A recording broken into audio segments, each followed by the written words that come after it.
Hello there, and welcome to the Animation Industry Podcast. My name is Terry, and I'm thinking of dyeing my hair hot bubblegum pink. Today I'm chatting with Brent Forrest, who has worked as a special effects animator, storyboard artist, director, and he's currently a technical director at Marza Animation Planet in Japan.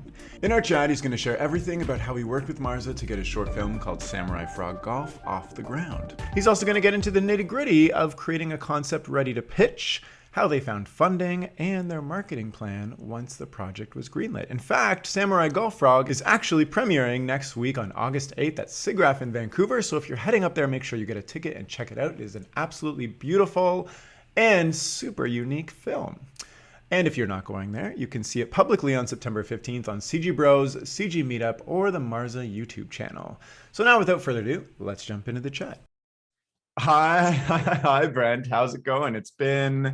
I was just looking up when we last chatted, because you've been on this podcast before for a completely different reason. And it was March 2021 with your short film, Like and Follow. So, how have you been? How are you today? And give me a short update on what happened since your last film came out.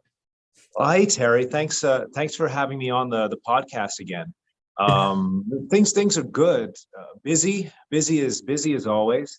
And oh man, I don't know where to start with what's been going on, but the Like and Follow, that's been out for a while now, and we're still getting requests for festivals. We're still getting requests from a lot of schools, so that's been fun.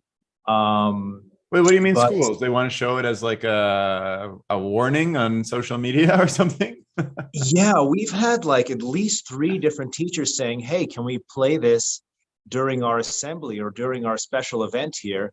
And I guess they're like using it as a part of their curriculum, which is pretty cool. So we've been pretty stoked about that. Especially getting the chance to talk to the kids and say thank you, and just maybe reach out in some small way to other kids who want to maybe get into animation or filmmaking. So that's been really neat, really rewarding. Yeah, amazing. You know that you are actually the first person to ever be on the podcast twice in almost 200 episodes. Wow. For somebody who hasn't listened to the last episode, you're an expat, you're living in Japan, and you're working at Marza. So, give me just the Cole's notes on your journey to Japan and working in a, super cool animation studio and what kind of cool projects they do. I know, but I'm wondering if you can give a short intro on who you are and all that fun stuff. Okay, sure. I can tell you about that. Well, I came to Japan about 8 years ago. Before that, I've been living in Toronto, where I've been working for a while in different studios. And in Japan, I came here with my family, with my wife and my one child at the time. Had another child since we've been here. And in Japan, I worked in 4 different studios, Marza being the 4th, the last of them. And it was just kind of like an organic flow. I went to this one studio when I first got here because it was an easy entry for people who are new in Japan. And I made some friends there, and through my friends, I found out about the next place that I went, which was OLM. And the reason I came to Marza was because I heard that they were working on the Lupin movie, Lupin the Third, which was the big CG Lupin movie, and I had to be a part of that. And I came in here for 3 separate interviews, and I got into the tech department, and I didn't work on the Lupin movie. Actually, they wanted me for something else. They wanted me to be kind of a bridge between art and technology. But which ended up turning up to be a blessing. I came on board, and Marza has done a lot of cool stuff. I think most people will be familiar with the Sonic movies, Sonic 1 and 2. We worked on those, and I mentioned Lupin. They did that. So they've done a lot of really neat stuff. What's the idol? The Hatsune Miku, I think it's called, the virtual idol. They do all of those. And most recently, they did Oni, They worked on the Tonko Oh, House nice. Oni show, so that's been making the rounds. Yeah, I wanted to ask because you have tons of experience as a an animator and a storyboard artist and a storyteller and a creator. All the stuff on the side that you're currently doing plus your past life.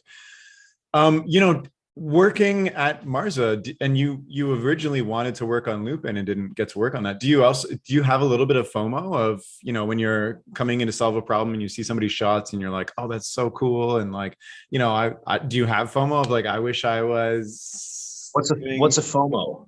feeling of sorry, feeling of missing out.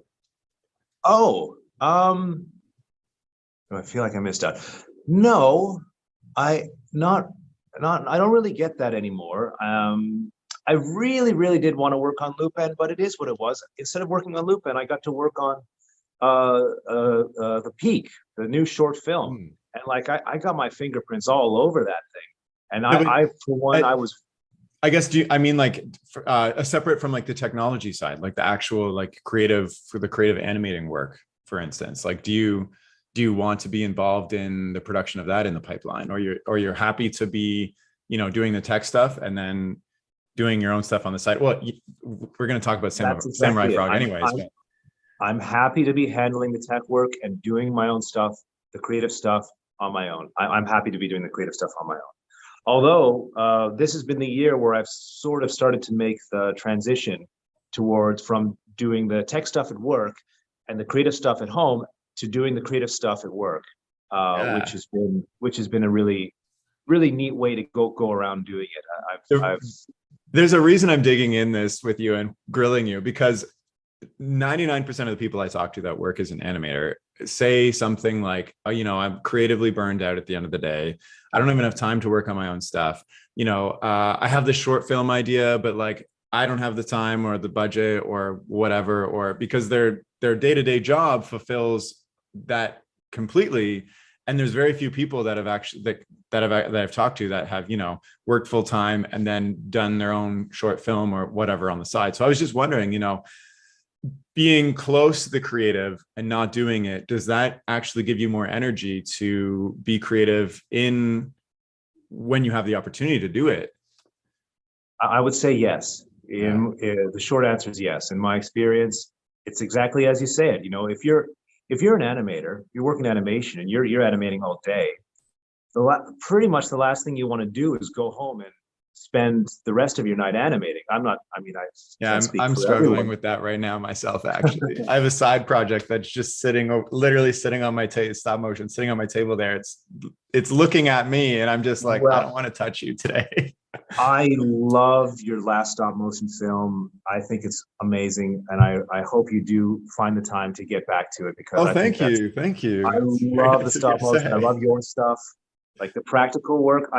I'm all about in camera, and that stuff's really cool to me. So I love to see, especially Canadian stop motion animation being done with enthusiasm and passion. So I hope you do have a chance to get back onto it. It will get done, but thank you. So let's talk a little bit about Marza. You've been there for 4 years. I've chatted with so many studios in the UK and Canada and the States and a few other countries, and I don't often talk with people who are in the market in Japan. So there's a reason. I don't stick around for 4 years. I've been to many studios in my career, and there's been a couple places where I've stuck it for like six years or so. But most places I do a year, then I move on. But I stay at Marza because you want to know behind the scenes. It's a really well run operation, and there's the team of artists that they've got here, and the team of artists and technicians. They really operate well together, and there's you don't have a lot of that kind of prima donna stuff that you see. I mean, like everyone in every creative industry, and I'm a creative guy too, so I'm not innocent to this. But everybody you get creative people in a room working together. You get egos, and those egos will clash creatively. It'll happen everywhere.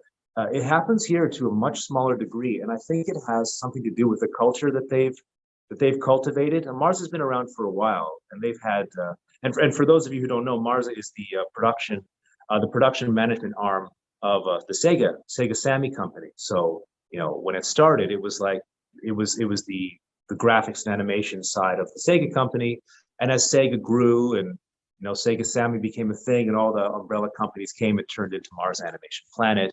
So they've been around for a while. Yeah. Um, How and big is the company employee wise? Like to maintain a strong and like great culture, that's tough to do. How big is the company? we might have to go over this and fix the quote, but I think they've got 150 people Oh in wow. the main Okay. office. It could be 130, Okay. and then So it's quite well, they're obviously, you're making feature films and TV shows. So obviously you've got quite the robust system going on. they do the linear stuff. They also do real time, so they do a lot of real time as well. So like stage shows and a bunch of other stuff, which I can't, which I'm not allowed to talk about. Yeah. But big IPs that are rolling in, and the next 2 years is going to be pretty busy. So yeah, so there's this office here, there's the office in LA, and yeah, I mean it's a fun place. It's a comfortable place. Yeah. I find it quite comfortable, Yeah, I'm and just they wondering, like you're from Toronto originally and you moved to Japan and it seems like you've seamlessly integrated into, the animation scene and Marza and whatnot. And what was maybe the biggest challenge actually culturally or just how animation is done that you've experienced that you had to overcome?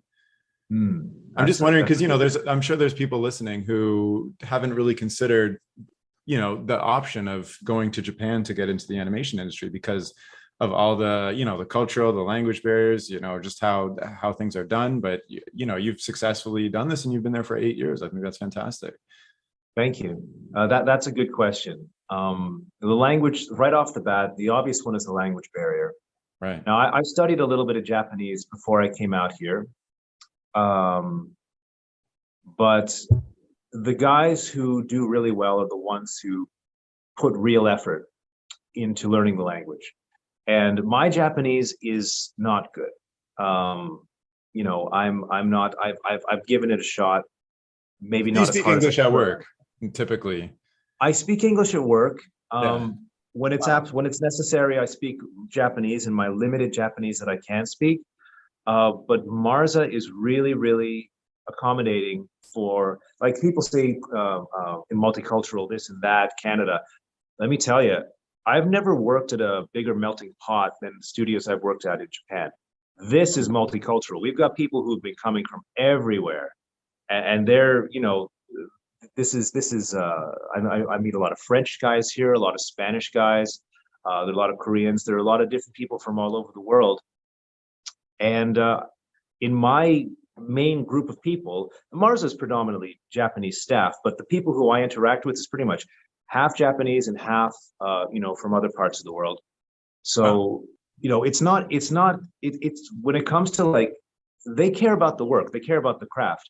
So they've set it up that you can get the job done. They've got people who help. They have translators, and pretty much half the staff here are bilingual. But then again, getting right down to the nuts and bolts of it, you should have some sort of, if you want to live in Japan, you should speak a little Japanese. Yeah. I'm not a good example of that. I'm faking it. I fake it as much as I can. But it is a challenge. It is a challenge. The language barrier is a challenge, much more than the culture barrier. Okay. Well, okay. So I want to talk about your film, Samurai Frog Golf, because I think, it's super interesting. I know the story of how it came to be, but it's super interesting for me because when you came on the podcast last year and you shared, you and Toby had created this CG film, like, and follow on the side and did the whole festival route. And then you had another idea. And yeah, I'm wondering, can you give kind of the journey that you took from inception to actually, getting the studio involved to kind of make this film for you instead of doing it on the side? Sure.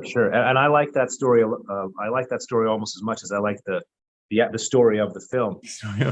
So we finished Like and Follow, and Toby and I, we didn't just do the film, as you know, we did the marketing and the promotions, and podcast tour and all of that stuff.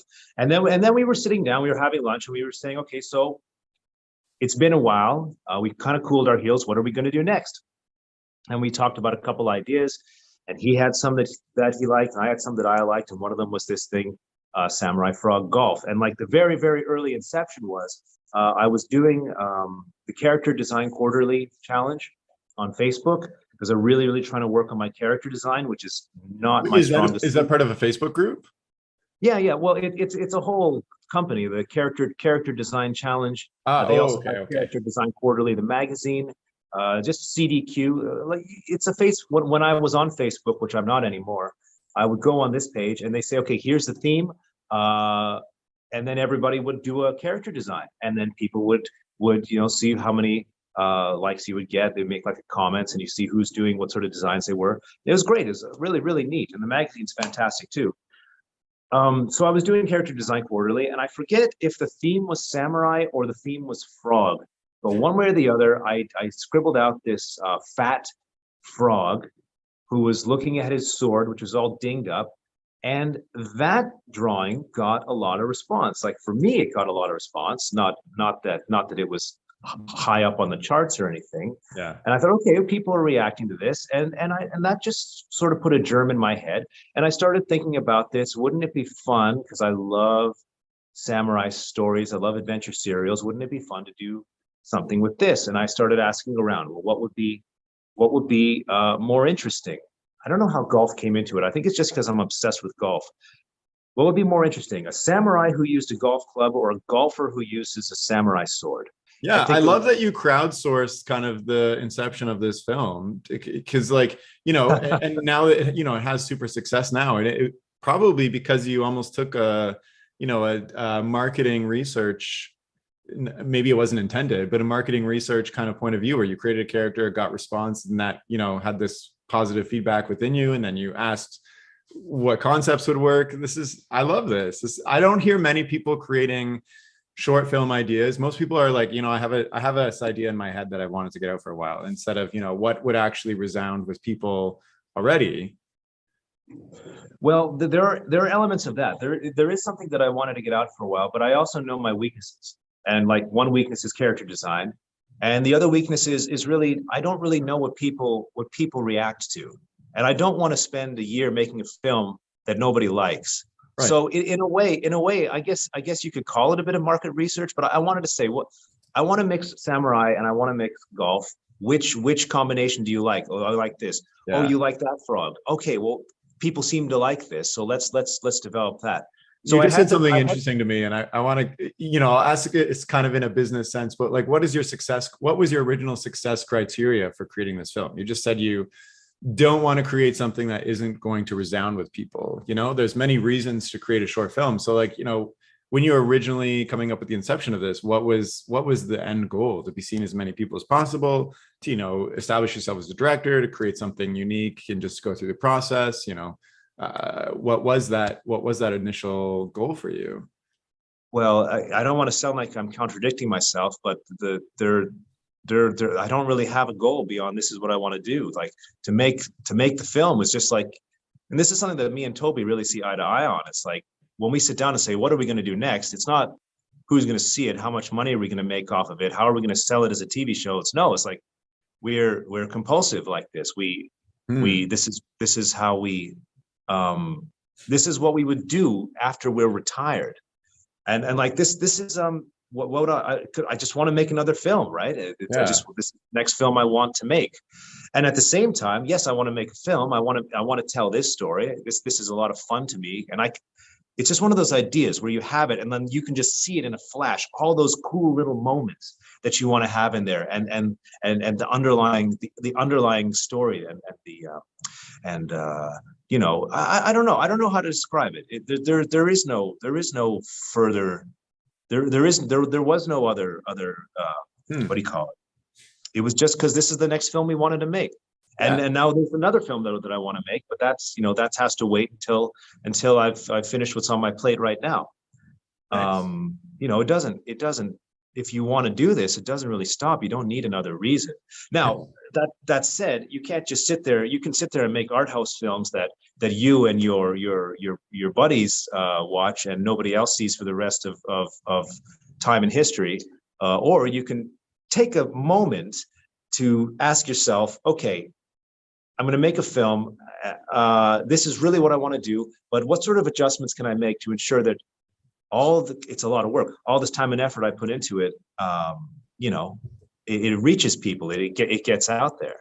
Yeah. Right. Well, you know, in some sense, you wanted it to reach people and connect with people, I guess. If you're gonna, if you're gonna put all this effort in, so you know that is a goal, you know, and I think you did it in a very smart way, if that was an intentional thing or not, you know. Well, thanks, Terry. So, okay, so you kind of tested out this idea, got some feedback, and then you know, go ahead. Yeah, let's. Sorry, I feel like I'm dallying on the like the original genesis of the idea. How did it actually get made? So originally it was going to be, okay, we got this next film. We'll do the same thing as before, evenings and weekends. Let's get going. Write the script. Got the script. Let's do the storyboards. Okay. So I'm fidgeting away. I thumbnailed the whole thing out first of all in just like in a mad dash. So I had the whole film thumbnailed out in about 7 or 8 pages of tiny little thumbnails. And then it was time to do the storyboards. And that's when things really slowed down. So at this time, Like and Follow was doing its thing, doing the film festivals and all the stuff it was doing. And I was on my own time puttering away with the new storyboards, and it was going slowly. And this was going to be a longer film. This was going to be an 8-minute film, and we wanted to put a lot into it. Like we said, okay, this time let's really do it. Yeah. So it was going to be a larger your last film. Yeah. So it was going to be 8 minutes long, and I'm looking at these boards as we're going along, and I'm saying, you know what? For me, this is going to take 5 years. This is going to take 5. The first film was 2 minutes long. It took 1 year with Toby and I and a very small crew. And this new one is just, you know, we're just going overboard. So this is gonna take 5 years. And you know, I don't have the energy to stay to work all day and then stay up all night storyboarding as I used to. So a combination of all these things were going together, and I came into the studio one day, and I walked into the VP's office, and I said to her, I told her basically the story of Like and Follow. I said, look, here's Like and Follow. Wait, stop. So you're like, you're analyzing how much work it's going to take, and you're like, this is 5 years. I don't have the energy for this. How can I still make this film with the ambitiousness that it has? And you just walk into the VP's office. You're just like, excuse me, hello. Would you? Well, let me preface that. I before I walked into the VP's office, I spent 3 years at the studio, you know, developing a relationship. So, and they must have, you know, everybody knew you made Like and Follow, I'm sure, and the success of that. So that you had some repertoire ahead of time, no? I've made myself, you know, useful, and I've made myself a part of the company, and you know, I've been with, you know, made friends here and worked on many projects and helped out with a bunch of stuff and developed a relationship. It also takes a lot of confidence to come to a studio who already has a full plate, I'm assuming, you know, multiple movies going on, TV shows, and then say, like, can you make this on top of what you're doing? Was there an opening? Was there a space where they were, you know, taking on potentially a new project, and you were like, hey, maybe this can be your project? Because, you know, there's more to the story, obviously, but I think it takes a lot of guts to say, can you devote employee time, money, and, you know, risk to an idea I have on top of everything you're doing? Yeah, I didn't know any of that, but that's a really good point.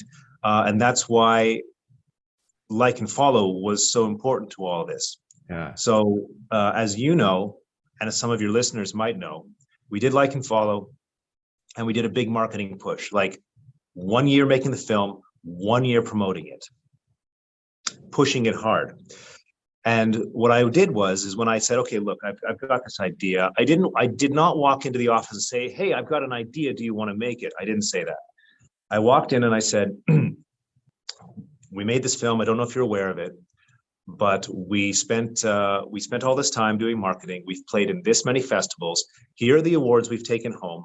Here's the return on investment that we've made, because we actually did earn money on the short film from screening fees and festivals that have cash awards. In the end, it was, we made 5 times our money back, Oh, which amazing. is with great margins. I mean, I downplayed the fact that we only spent $1,000 on the film, but still, it sounds pretty good. So I said, here's all the festivals we played at. Here's all of our. Not to mention the countless hours of your time. I mean, of course, you have to. Yeah, of But I course. said, like, here's the end result. Here's the film that we made by ourselves with no budget. Here's all the press we got. Here's all the money we made. Here's all the success we did. Now we have a new film involved. We have a new film we're making. Does Marza want to be involved? And it just so happened that at that moment, they were looking for things for this government subsidy they were doing. They were looking for ideas because they were doing something called the JLOD subsidy, which in Canada we've got film grants of all different types. Anybody can get money for a creative project as long as it's Canadian. Japan, and then they've got the tax credits, all this stuff. Japan doesn't have that. They don't have a tax credit system, but they do have this subsidy, which is available to established companies. Marza is one of the people that they've done work with. So the idea is you've got a concept, they will finance a proportion of it in the goal that you take this and try to turn it into something bigger. And it just so happened that they were looking for JLOD pitches, and they had 2 other on the slate, and they had room for one. And she said, you know what, I think we could work with this. Let's put a budget and a schedule together.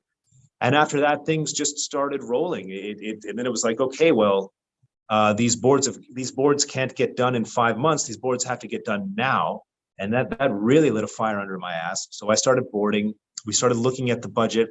How much can we actually get? First of all, it wasn't just snap and we get it. We had to make the pitch to JLOD. We had to pitch it to them. So first we had to make the pitch. And what does that entail? Like for a government pitch, is it like a written up thing or?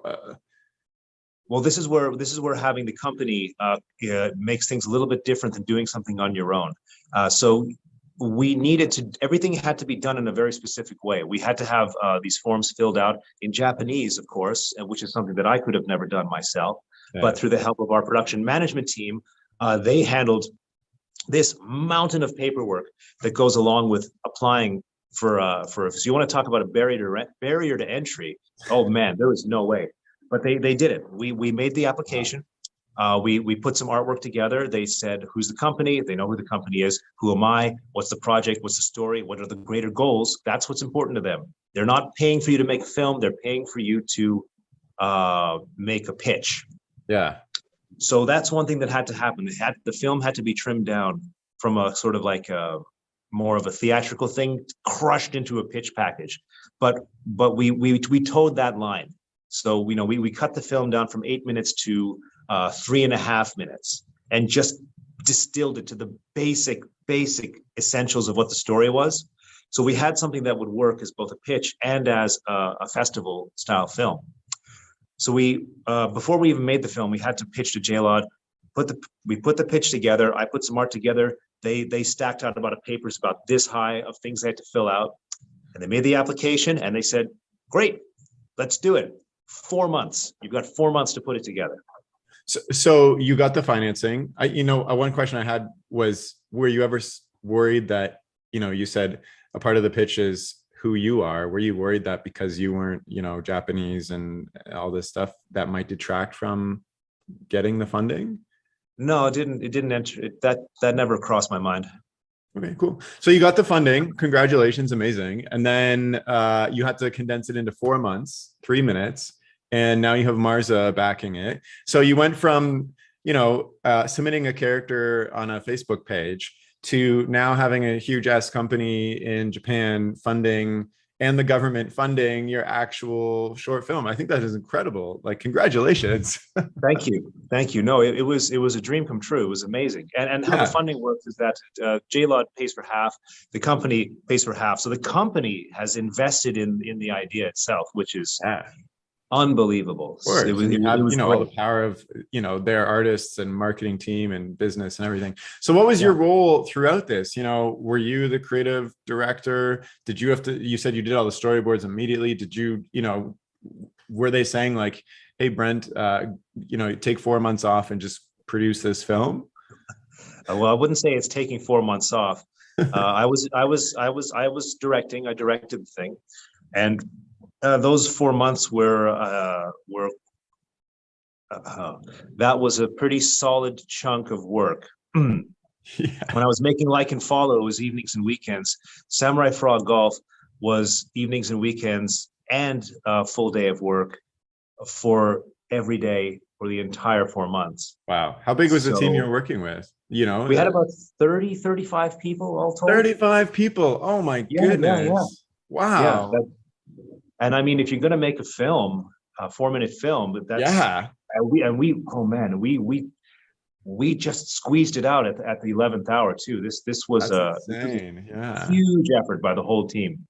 Well, I've seen it and I think it's amazing. And obviously it shows, it's a full production. You've got music, you've got, the characters are amazing. The animation's great. The cinematography, the style is completely unique. I'm wondering what exactly are you willing to share over, for somebody who's interested in seeing this film? Can you give a little pitch or of what it's about or whatnot? I can tell you what the film's about. Yeah. I mean, I think the best way to tell you about it is to tell you how I came up with like the story, which is, when I was growing up, my dad was always on about golf. Always, it was always golf stories and golf jokes and golf lessons, and we lived next to a golf course, so it was like golf. And You haven't come Toronto, up with a golf film earlier. I've always had something in mind about golf, and you're in Toronto right now, right? Yeah. The Don Valley. We Yeah, of our course. house back onto the Don Valley. So we and I've been in Japan for the last 8 years, and I've been really interested in I like Japan a lot, and I like the culture, and I like the history, and I like the stories, and I'm also a big fan of hero's journey. So this film is kind of a hero's journey. So I was thinking, like, what if we had a samurai who had given up who swore never to kill again. He had led a life of pain and degradation, and he's laid down his sword. Not only does he lay down his sword, but he melts it into a golf club, and he's vowed he's never going to kill again. He just wants to spend his peaceful remaining years on the golf course, playing this game. And then we say, okay, well, we set this all up, and we have this whole lore as to why is he a frog, and why is it golf, and why is that important? And we start with this guy, and we throw him in here. We say, well, what if he gets pulled back into action? What if he has to rescue this little baby, and not just any baby, but like a very important a turtle? And in this world, the turtles and frogs are bitter enemies. They're subjugated by the frogs have been subjugated by the turtles. They've lost a war. It's a whole thing. And that's kind of where it came from, is because I'm very, very keen on these heavy themes like post-war scars, and we play with them, but we use animals instead of people. But we use animals, we can say whatever we want to. It's safer. So that's pretty much the base of the story. It's a hero's journey. We have our hero, the frog samurai, who's forced to take care of this little baby turtle and return him to his home across what I call the 18 lands. Now the film itself is a much more condensed version of all that. Yeah. That's a great pitch. And of course he has to activate his past samurai powers to ensure this has to reactivate passage. And he has to overcome his own personal hatred and prejudice. And so, like the tagline, if you want to call it that, it's a hero's journey that looks at prejudice through the twin lenses of the samurai and the golfer. Wow. And I also like to say it's an adventure for children of all ages and golfers of any handicap. Okay. I like that you fuse these two worlds of, growing up in Toronto in the Don Valley and your father with, experiencing the nuances of, Japanese culture while you're there. Has your dad seen this film? Yeah, he's seen it. He's crazy about it. Amazing, amazing. So, okay, you also mentioned before that these pitches are for something to turn into something bigger. Is this short film the beginnings of something bigger? Because, you know, you had 8 minutes condensed to 3 minutes. And is this short film the, you know, prequel to something much bigger to come? Yeah, I'm glad you asked that. So as soon as it became a studio project and as soon as it became Yeah. part of the subsidy, the expressed goal was we are going to turn this into a series. This is Wow. not we're Wow. making a film for the hell of it. No, they don't want to finance that. They want to finance it so that it can become a series. So the push that we have right now is to take this film. So and that had a lot of bearing on how it was directed. Like Yeah. I had to make a lot of choices. If this was going to be just a film, I could have gone, you know, balls to the wall. I wanted this to be brutal, violent, and visceral. But we had to go easy. We had to go easy because we're going specifically for pitching this to young adults and children. So while there is a So, lot of so your, you know, your original goal of just making a film and then making something that would connect with people, the goal clearly changed over time to now be something that can set up for a kids series. So your original creative decisions where, you know, you wanted to be super gory and et cetera, had to warp into expectations of what you could actually pitch to broadcasters as a kids show once you had a proof of concept. it's a balancing act. And you say kids show, and we had to narrow that down. We had to say, okay, right from the bat, what's the target? And that's not a good way to start a film creatively, but it was necessary. And we said, well, we're targeting 8 to 11 boys and girls. That's what we're doing. And so that limited us in a few ways. We there could be no blood, and there Yeah. could be no death. So while there is a lot of you know, sword play and fighting, we made very special care to ensure that all of these creatures who get, you know, brutally Their attacked, deaths are off they're all scene, breathing at the end. implied. They're not, nobody dies. I mean, Nobody, they're almost. injured, they're knocked out, KO'd. They're knocked out. Maybe the This big is, bad guy, it's yeah. yeah, no, this is super interesting to me because, you know, I'm somebody who pitches. Like I have 3 pitches going on right now. I just had a pitch meeting last week. I have a pitch meeting next week. But, you know, there's this constant conflict in my mind of creating something that I want just for the sake of, you know, forcing it into an age group saying, you know, this is my raw guttural idea and I'm just going to pitch what it is versus saying, you know, here's my raw guttural idea and finding an age group and then tailoring that idea to try to set it up for success with something that has already got a formula and is in the market. I think that's super interesting that you had this idea and then you took a business perspective up to it and said, how can we take this idea that, you know, my growing up in golf, my the nuances of Japanese culture and blah blah blah and all these other creative things that you have and kind of, you know, take this package and tailor it to a market to try to make it more successful. That's super interesting to me. So like, you know, you had to get rid of some of the violence. What are some of the other things you had to consider? Did you add extra characters that might have arcs? Did you like we removed a big flashback section, and we basically cut down anything that wasn't 100% necessary. And yeah, the violence was brought down. But you bring up a good point. It's like, look, if you want to make a film, that's your passion project. You don't need to make concessions for anybody if you can make it by yourself with your friends or whoever. If you want someone's money, if you want someone to invest in you, you have to kind of see it from their point of view. They're not interested, unless you've got a rich uncle, which is always a great way to do it, but they're not necessarily interested in helping you tell your magnum opus. 0%. They want to know, yeah, how am I going to make money on this? You have got to convince them that why would I give you money versus just put it in the stock market and let it grow that way? Like what's like, you know, exactly. So you really convincing. You have to take the business side of it very seriously, because if you come to somebody and you say, please give me, let's say $10,000. I want to make a little tiny film. Please give me $10,000.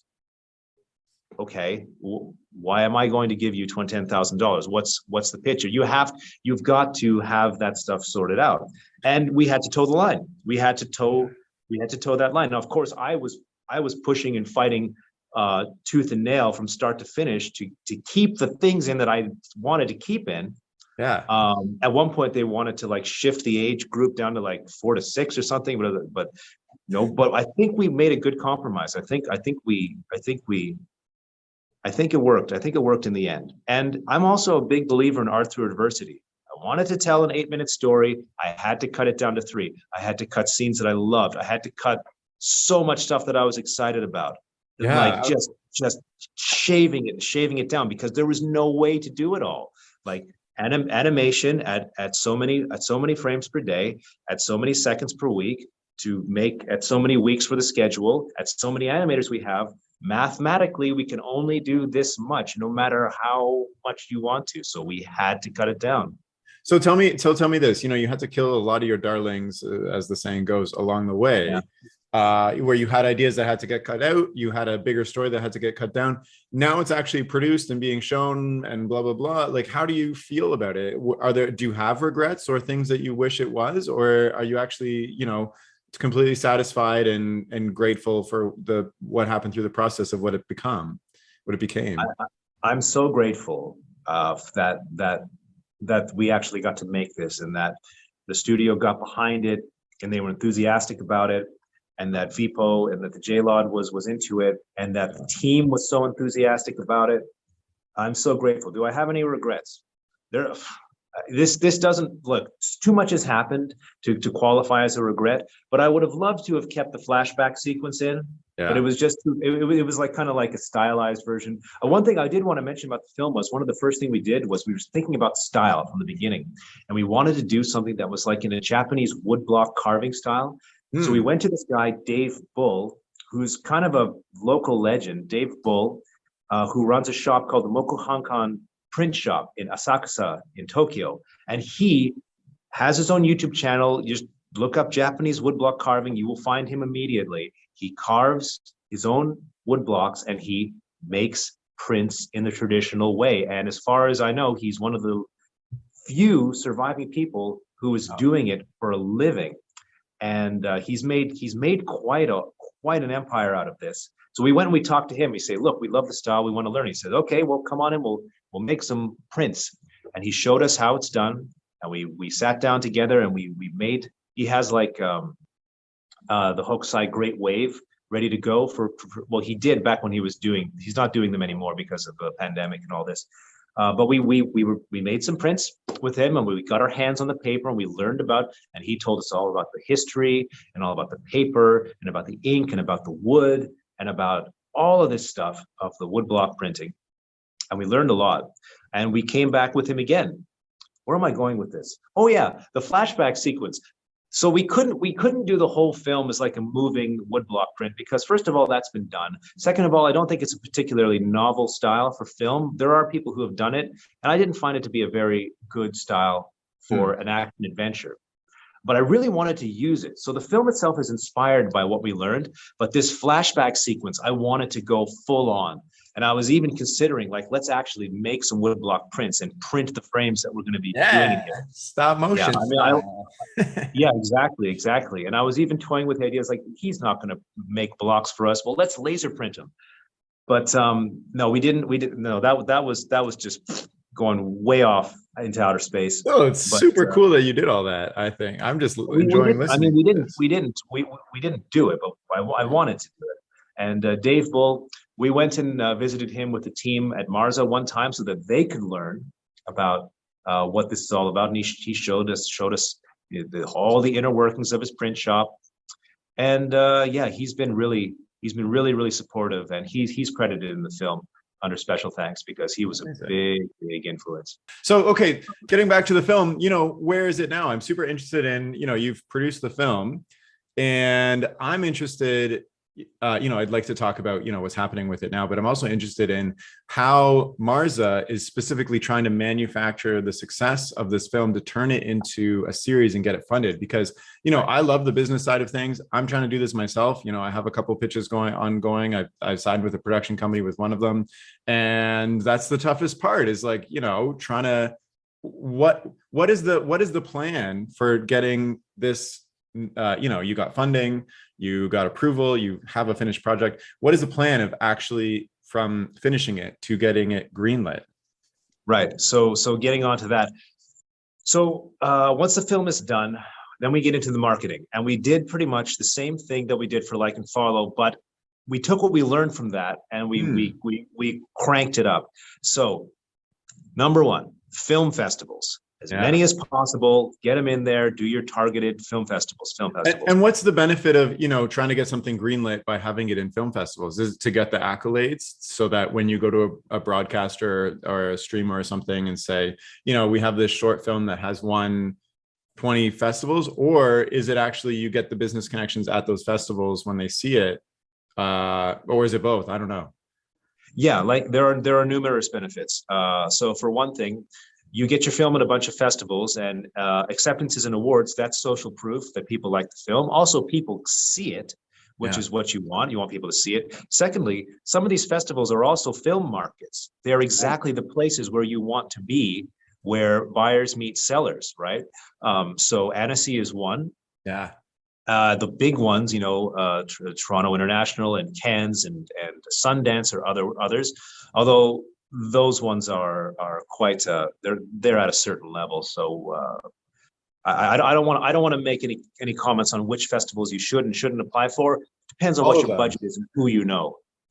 All of them, if you've got an unlimited, if you have the budget, yeah, they're not all free. And even though we're working with the studio, we do have our own festival budget. So one thing was we do festivals, and early on when we were doing our festival pitch, we got accepted into SIGGRAPH. Which is, I should mention, SIGGRAPH is one of the SIGGRAPH Electronic Theater is one of the free festivals. They accept films from anyone. There's no cost to enter. So we got accepted into SIGGRAPH, which was unbelievable because SIGGRAPH has been doing virtual. SIGGRAPH is for those of you who don't know, SIGGRAPH is the graphic arts and sciences convention. It's like the what would you say? What's a similar convention? It's the place for computer graphics. Yes, it's huge. It's huge.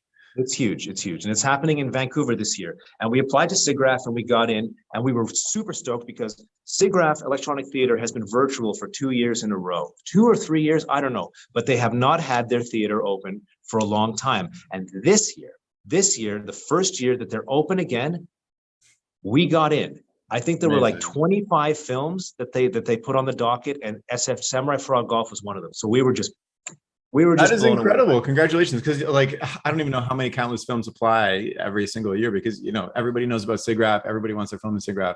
So I think that's amazing. Congratulations. Thank you very much. Yeah, really excited, really stoked about that.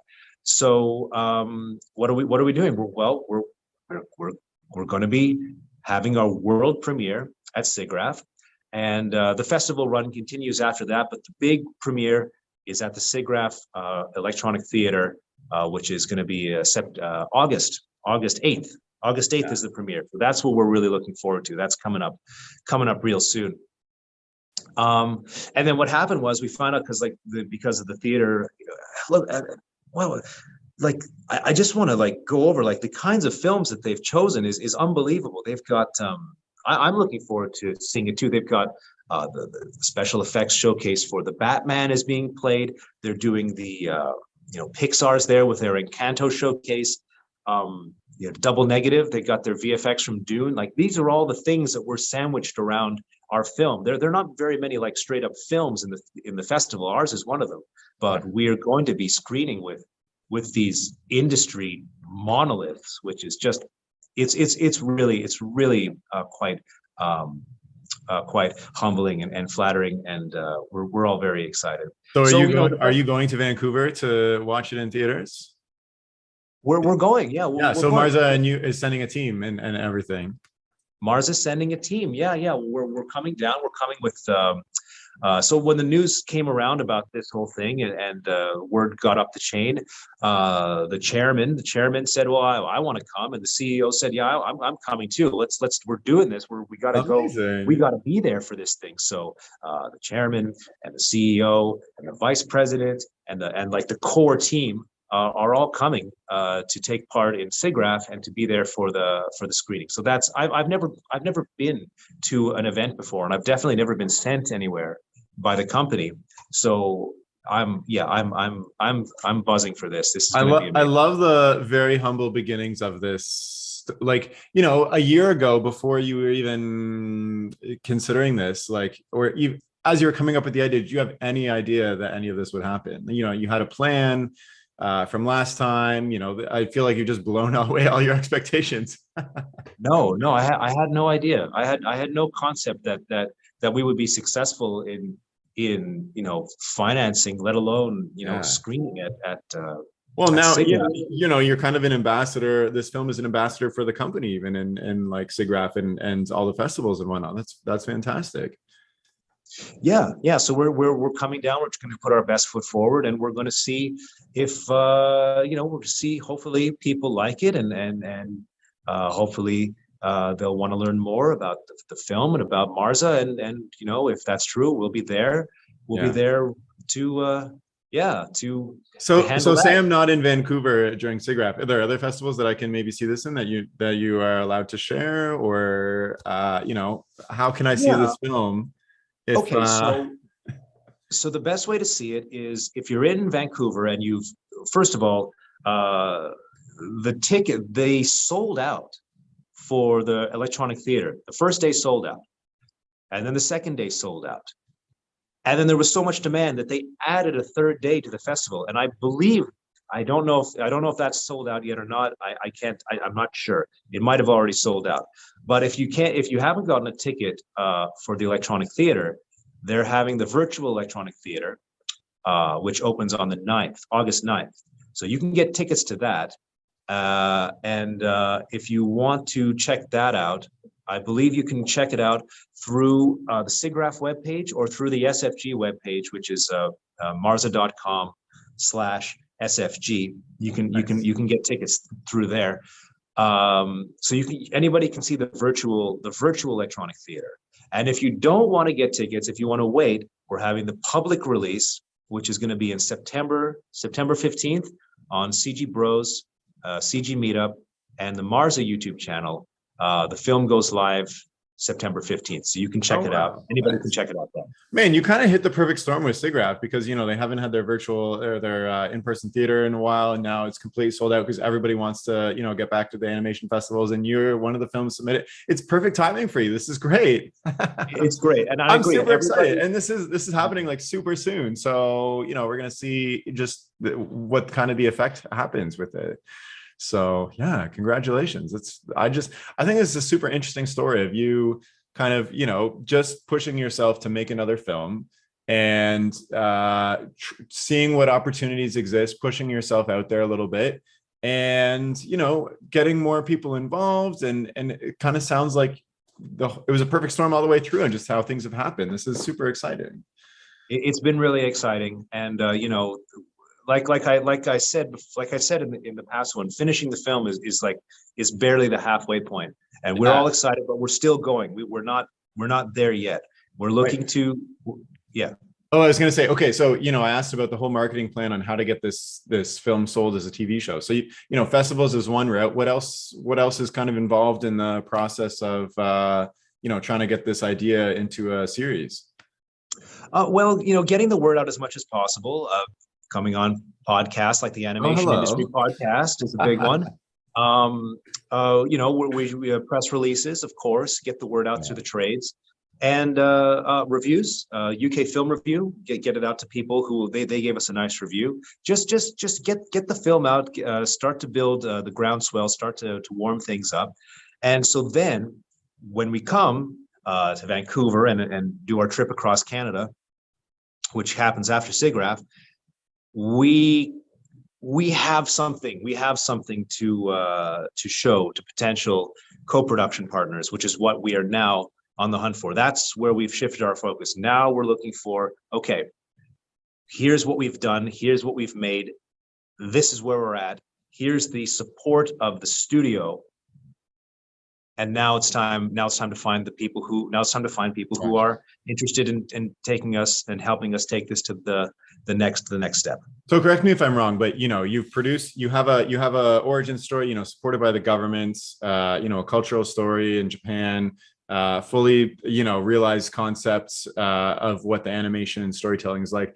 But I'm assuming you have a further pitch that actually has like some example episodes, more in depth, maybe a full script for an episode. So essentially you have a completed pitch package with a proof of concept. And now you're just kind of adding fodder to this idea to say like, this is why, this is going to be a success, essentially. Exactly. So we have the film, but along with the film, we have the sales package. Yeah. So what we have with that is the deck, which has what you've described. What's the world about? Where does the style come from? What is the bigger world? Why are we doing this? What is the lore behind all of it? The story. Do we have a story to tell? Who's it for? What's the format? So we have that stuff all worked out. Who's Marza? What have we done? What are we capable of? Who are the people who are already involved? Who's shown interest? And then we have our little sales video too. And then the rest of our promotional material, the rest of our sales material, it goes into that. We have text for, here are some ideas for 9 or 10 episodes, because we want to show that we have the story all worked out, and that's all there.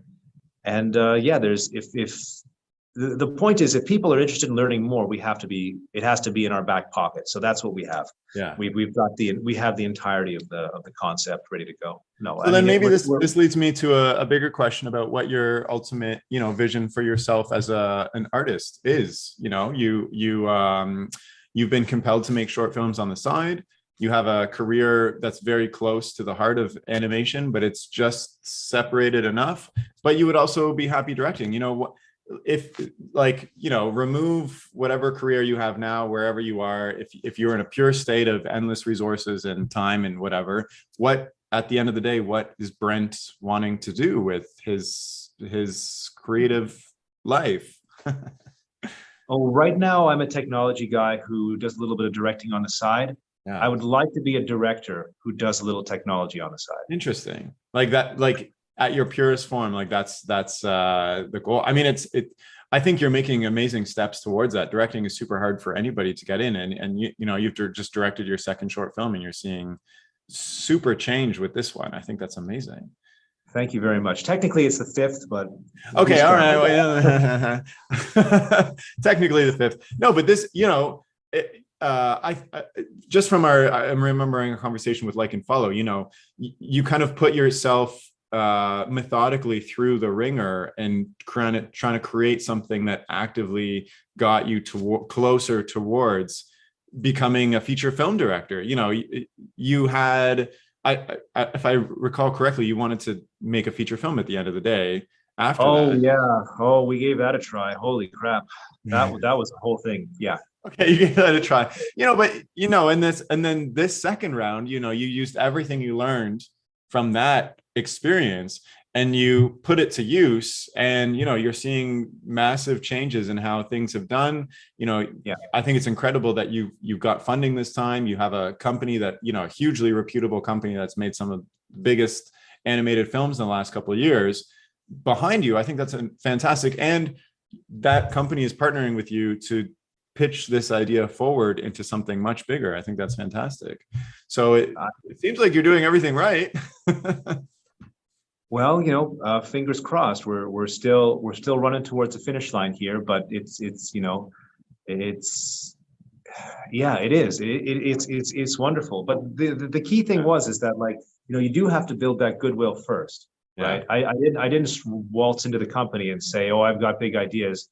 No, I took the time to work hard and build my relationships here, and at the same time do the creative thing that I wanted to do, without anybody's, without needing anyone's permission. Like they say that if you want to make a film, don't wait for anyone's permission to do it. Yeah. Make it, Yeah. do it, and show the world what you can do. Show the world that you can make it. Don't sit around saying I can't get funding. I can't. Well, of course you can't get funding. Who wants to hand out money? But, I don't. it just happened that through the success of Like and Follow, and the timing just happened to be right, and the relationship just happened to be right, and the studio just happened to be right, and everything came together. And I've been trying to do something like this for many, many, many, many years, and I've failed many times. Yeah. And we're still not there yet. So we're still trying to get this thing truly off the ground. But I think you said something that is actually very key to this whole story. You've been trying for many, many years. You've continuously put yourself out there, and you've always been hardworking to create films on the side. You've made 5 short films before. You've been doing this for years. And, you could say you got lucky, but, Marza was actually looking for pitches.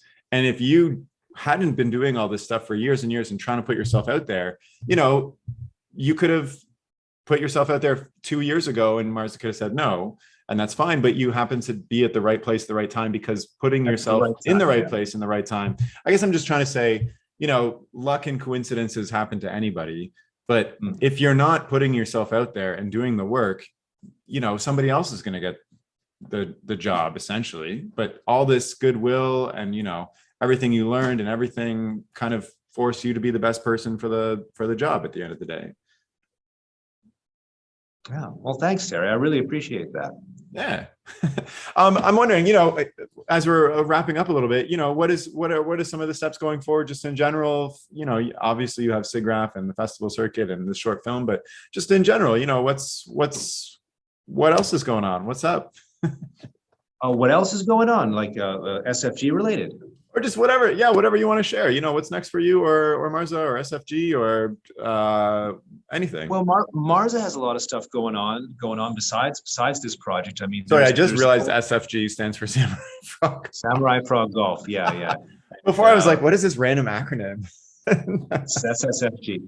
No, Marza has a lot of stuff outside of SFG. We've got about, like, as far as I know, there's a lot of stuff on the docket for the next 2 years. For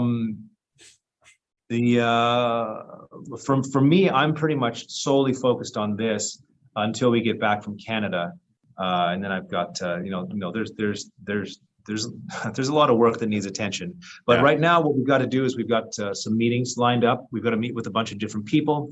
We've got to meet with a bunch of different studios and distributors, and continue the talks that have been the goal of this thing since we got started. Nice. So yeah, it's mainly right now, it's just going to be a lot of meetings. And then when that's done, who knows what it's going to be. But eventually I would like to get started on the next thing, but I really at this stage don't want to think that far ahead. Yeah. Well, you get started on the next thing and you're not even done kind of seeing this thing through too. So I understand that. Yeah. Is there anything else that you wanted to share just in general, or, maybe we didn't touch on a topic that, listeners might be interested in, or anything, specifically about Samurai Frog Golf that's might be cool to share? Yeah, no, just that I wanted to make it clear that we're actively looking for co-production partners. Nice. We're looking for distributors and anyone who's interested in helping us bring this to the world. And if you want to come check it out, if you want to meet us at SIGGRAPH, we're going to be there. We're going to be there. So just come and check us out. We're easy to find. You can reach us at sfg@marza.com. And we're all super grateful and excited, and we can't wait to be there and to meet everyone and to do the convention. And we're really hoping that people like what we've made, because we're all very proud of it. Amazing. Yeah. Well, I think it's fantastic, and congratulations on all the success you've seen already. And I hope it continues to be a huge success. I'd love to see the full series when it comes out. So let's make that happen. All right, Brent, thank you so much for joining me on the podcast. It's been a pleasure. The first person ever to come on twice. And it's been super interesting for me to, kind of see how you've evolved since the last time, and all the updates from like and follow and where you're at now. I think it's just fantastic. It's really it's really inspiring to see how far you've come just from our last conversation, when everything was kind of new and different for you, and how you've put all of that to your mind to it, and how it's turned this project into something much bigger. I think that's just fantastic. Thank you, Terry. Yeah. And if you're listening and you want to buy tickets for Samurai Frog Golf, or check out more information, or get in touch with Brent and Marza and the team, I'll include a link in the description of the chat to marza.com/SFG. And that's all for now. Thank you so much for listening. Okay, bye.